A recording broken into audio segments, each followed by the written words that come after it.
Assalamualaikum warahmatullahi wabarakatuh. Perkenalkan, nama saya Suci Citaloba. Saya adalah perwakilan dari SMPIT Darul Ulum An-Nahdlatul Kelapa. Di sini saya akan menceritakan tentang legenda Batu Balai. Alkisah. Pada zaman dahulu, hiduplah seorang wanita tua yang tinggal berdua dengan anak tunggalnya yang bernama Dempu Awang. Mereka tinggal di dusun terpencil di kawasan itu. Kehidupan mereka sangatlah sederhana, bahkan kadang kekurangan, karena hasil ladang yang mereka peroleh sangat sedikit sekali. Berkat doa restu dari ibunya, beberapa hari kemudian Dempu Awang pun pamit kepada sang ibu berangkat menuju pelabuhan untuk merantau. Sepeninggalan Dempu Awang, ibunya tinggal seorang diri di tengah hutan. Ia selalu berdoa agar anaknya selamat dan mendapatkan pekerjaan. Tanpa terasa, 10 tahun telah berlalu. Berkat doa ibunya, sekarang Dempu Awang telah menjadi seorang yang kaya raya. Namun, ia tidak pernah memberikan kabar kepada ibunya. Sementara di rantau, Dempu Awang telah berkeluarga. Ia mempunyai istri yang cantik dan anak orang kaya. Suatu hari, Dempu Awang bermaksud pulang ke kampung halamannya untuk menemui sang ibu yang tertinggal seorang diri.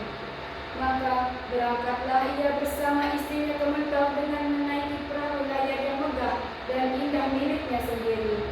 Tak beberapa lama, sampailah perahu layar Dempu Awang di perairan kampung halamannya. Ketika melihat ada perahu layar berlabuh, nelayan-nelayan yang sedang berada di pantai perairan itu pun mengalihkan sampan-sampan mereka ke perahu layar tersebut.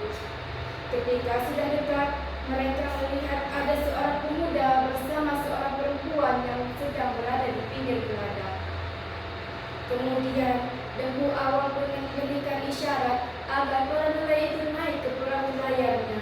Akhirnya, beberapa nelayan pun naik atas isyarat yang diberikannya, dan Dempu Awang segera menanyakan keadaan ibunya.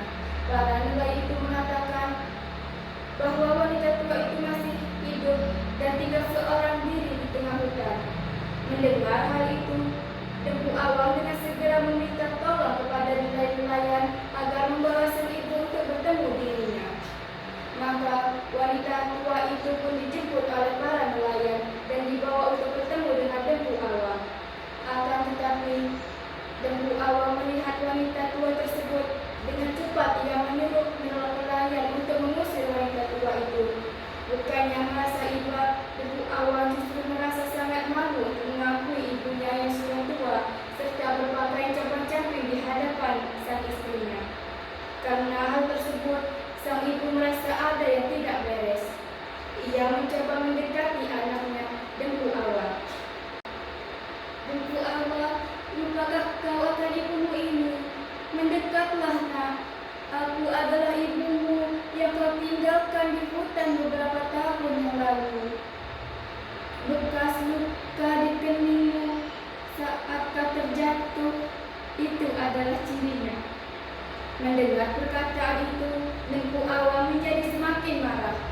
Kau bukan ibuku, pergi! Melihat kejadian itu, sang istri merasa iba dan berkata kepada suaminya, Suamiku, janganlah kau turuti hawa nafsumu. Terimalah ibumu, tidak perlu malu serta jangan merasa jadi anak yang durhaka. Dia bukan ibu kandungku, dia hanya mengaku-ngaku sebagai ibuku, jawab Dempu Awang dengan nada tinggi. Tanpa mempedulikan kata-kata istrinya, Dempu Awang juga mendorong wanita tua itu hingga ia terjatuh. Mendengar ucapan serta melihat perlakuan anaknya, hati ibu Dempu Awang seketika menjadi sangat hancur. Dia sangat terluka karena ulah dari anaknya sendiri. Sang ibu pun berdoa kepada Yang Kuasa agar memberikan balasan yang setimpal kepada Dempu Awang yang telah menjadi anak durhaka dan tidak mengakui. Ya Tuhan, Engkau yang Maha Kuasa atas segalanya, ampunilah hamba yang hina ini. Hukumlah anak yang telah melupakan ibu kandungnya sendiri, ucap sang ibu dalam tangisnya. Suatu Waktu debu awal akan berlayar meninggalkan perairan kampung halamannya, tiba-tiba turun angin ribut serta hujan lebat ditambah guntur dan petir.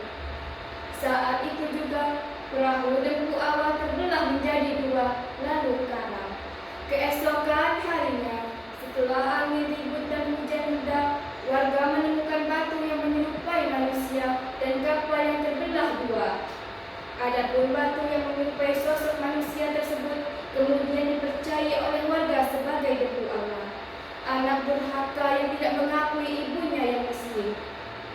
Pada zaman dahulu, di samping batu ini terdapat kantor pemerintah serta tempat orang-orang kampung di sekitar itu bermusyawarah. Tempat ini disebut balai, sehingga batu itu pun dinamakan Batu Balai.